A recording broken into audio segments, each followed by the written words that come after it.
প্রত্যেক পুরুষই নিজের সুখ দুঃখ, আরাম আয়েশ আরও অনেক কিছুকে বিসর্জন দিয়ে নিজের পরিবারকে খুশি রাখতে চায়। তবে নিজের বাচ্চাদের জন্য বিষয়টা আরও জটিল হয়। ঠিক তেমনই একটি ঘটনা, গ্রামে বসবাস করা একটা হতদরিদ্র পরিবারের গল্প ভিডিওর মাধ্যমে বাস্তব চিত্র তুলে ধরলাম।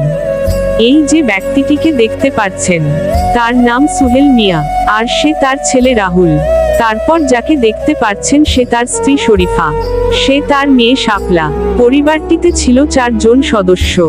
সুহেল অন্যের বাড়িতে কাজ করে সংসার চালাতো এবং শরীফা বাড়িতে গৃহিণীর কাজ করত। আর বাচ্চাদের কথা কি বলবো, অভাবের সংসার, নুন আনতে পান্তা ফুরায়। টাকার অভাবে এখনো কোনো স্কুলে ভর্তি করা হয়নি। একদিন সুহেল তার পরিবার নিয়ে খাওয়া দাওয়া করতে বসে।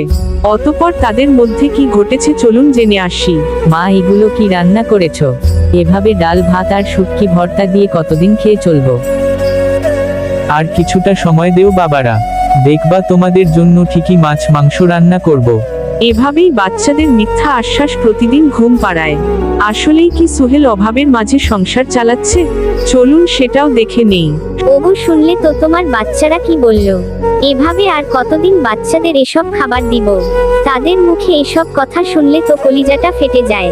অন্যদের বাচ্চার ফেলে দেওয়া নষ্ট খাবারটুকুও তো আমাদের বাচ্চার কপালে জুটে না।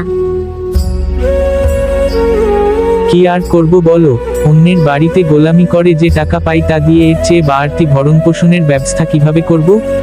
মাঝে মধ্যে উপরওয়ালার প্রতি অনেক রাগ হয়। দুনিয়ায় কি আমি একমাত্র ব্যক্তি যার অভাবের শেষ নাই? পা থাকিতে পঙ্গু, মুখ থেকেও বন্ধ, চোখ থেকেও অন্ধ। ছি ছি, এসব কি বলছো? এসব বললে উপরওয়ালা নারাজ হবে। কি আর করব বলো, আমরা তো ইচ্ছে হয় অন্যান্য পরিবারের বাচ্চাদের মতো ভালো মন্দ খাওয়াই, ভালো জামা কাপড় পরাই, ভালো স্কুলে পড়াই।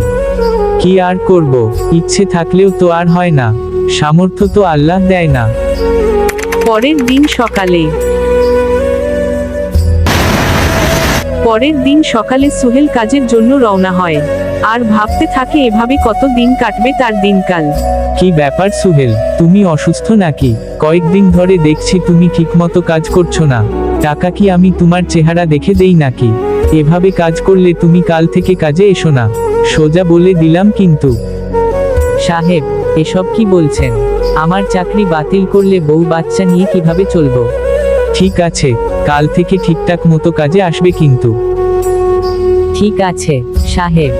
আসলেই কি অন্যের বাড়িতে কাজ করলে তার মতো অসহায় গরিবের এভাবেই অপমান লাঞ্ছনা সহ্য করতে হয়? তবে কি সুহেল পারবে তার পরিবারকে সুখী রাখতে? তারপর সুহেলের সাথে তার এক বাল্য বন্ধুর দেখা হয়। আরে সুহেল যে, অনেকদিন পর দেখা, কেমন আছো বন্ধু? বেশি ভালো না বন্ধু, পরিবার নিয়ে খুব অভাবে আছি।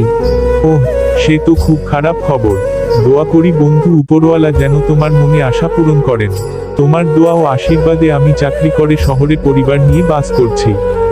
ভালো থাক বন্ধু, এবার আসি তাহলে, মনটা খুব খারাপ। এ কথা বলে সুহেল চিন্তা করলেন, আসলে আমি কি একমাত্র ব্যক্তি যে পরিবার নিয়ে অভাবে আছি?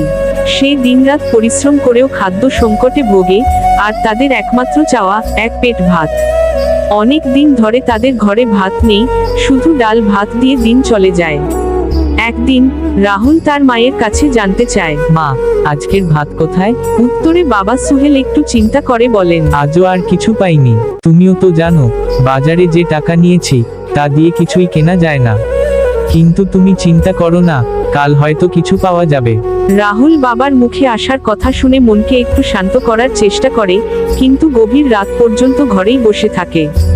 তার মনে পড়ে স্কুলে সহপাঠীরা হাসি খুশি হয়ে খাবারের কথা বলছিল। রাহুল তখন ভাবতে থাকে, আমি কেন এমন জীবন কাটাচ্ছি? কেন আমার মতো একটা শিশুকে এমন কষ্টে থাকতে হয়?